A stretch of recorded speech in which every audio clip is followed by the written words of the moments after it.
ও মাই god, সাকিবিয়ানরা আমি এটা কি শুনলাম? এমনিতেই কি বলছি, শাকিব খানের প্রিন্স সিনেমার কাছে রাক্ষস দম কোনোভাবেই কুলোতে পারবে না, উড়ে যাবে, জাস্ট ছিটকে যাবে। শাকিব খানের প্রিন্স সিনেমার বাজেট শুনে অন্যান্য যে কয়টি সিনেমা আসার কথা রয়েছে তারা আসলেও এই সিনেমার সাথে কোনো দিক থেকে পারবে না। কারণ প্রিন্স সিনেমা 20 কোটি টাকা বাজেট দিয়ে নির্মাণ হচ্ছে, এমনকি 20 কোটি টাকা প্লাস। সব কিছু মিলে বাজেট দাঁড়াচ্ছে 20 কোটি টাকারও বেশি। তাহলে এই সিনেমার ভেতরে 20 কোটি টাকার চমক 20 কোটি 100 কোটি টাকার সমান। আপনারা প্রিন্স সিনেমার সাথে যে কয়টা সিনেমার তুলনা করছেন যে ঈদে আসবে, শাকিব খানের সিনেমার সাথে পাল্লা দিয়ে মুক্তি দিতে যাচ্ছে, সেই সকল সিনেমা যেভাবে নির্মাণ করা হচ্ছে, শাকিব খানের প্রিন্স সিনেমার বাজেটের কাছে কিচ্ছু না।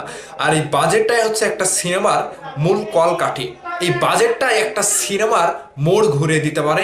এই বাজেটটাই একটা সিনেমাকে রীতিমতো অন্য লেভেলের একটা সিনেমা করতে পারে। তাহলে এই 20 কোটি টাকার মধ্যে শাকিব খানের প্রিন্স সিনেমায় কিরকম চমক থাকতে পারে একটু আপনাদের সাথে খোলাসা করব। বিস্তারিত জানতে পুরো ভিডিও জুড়ে সাথেই থাকবেন। আমি লিখন আছি আপনাদের সাথে। প্রিন্স সিনেমার পরিচালক এবং প্রযোজক আপনাদেরকে যে স্বপ্নটা দেখিয়েছে, দেশ দেশান্তর ঘুরে প্রিন্স সিনেমার সাথে অনেক বড় বড় অভিনেতাকে সংযুক্ত করেছে।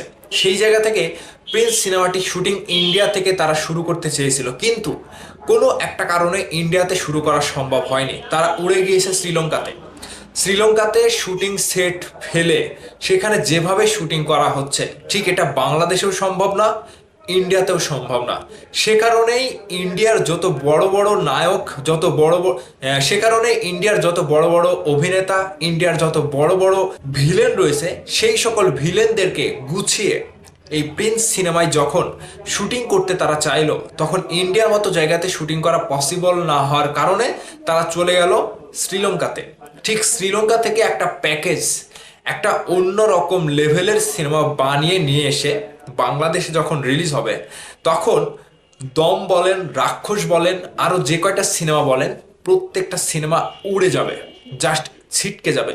এই যে 20 কোটি টাকা বাজেট দিয়ে শাকিব খানের উপরে যে নির্মাণ করা একটা সাহস, কিংবা নির্মাণ করার যে একটা মানে অন্য লেভেলের একটা সিনেমা তৈরি করার যে একটা স্বপ্ন তারা দেখেছে, ক্রিয়েটিভ ব্ল্যান্ড, বিশেষ করে আবু হায়াত মাহমুদ ভাই এবং প্রযোজক শিরিন সুলতান আপু, তাদের ভেতরে একটা বিশাল বড় একটা সাহস জুগিয়েছে মেগাস্টার শাকিব খান। শ্রীলঙ্কায় যেভাবে শ্যুট তারা করবে, শ্রীলঙ্কায় কলম্বিয়া শহরে তারা যে শ্যুট করছে এবং সেখানে যে গানের শুটিংও করা হবে, এখানেই কিন্তু মানে বাজেটটা সব থেকে বেশি খরচ হচ্ছে।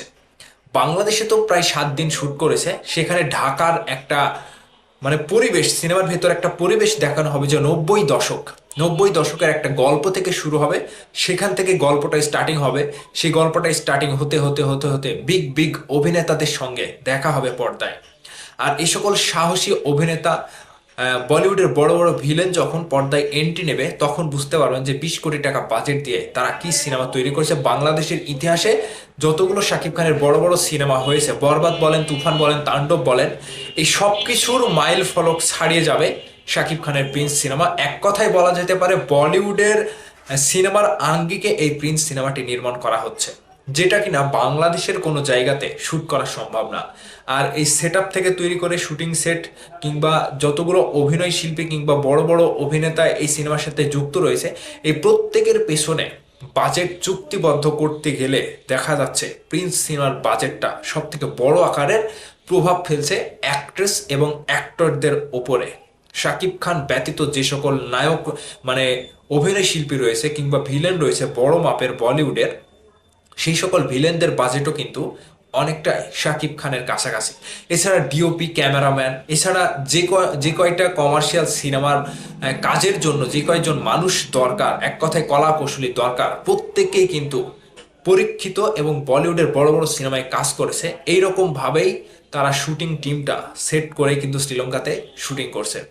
এবার প্রিন্স সিনেমার সকল কিছু শোনার পরে আপনাদের কাছে কতটুকু কি মনে হচ্ছে যে 20 কোটি টাকা বাজেট দিয়ে বাংলাদেশে যখন সিনেমা নির্মাণ হবে শাকিব খানকে দিয়ে, তখন সেই সিনেমাটি কোন লেভেলের হতে পারে? আপনাদের মতামত কমেন্ট করে জানাবেন।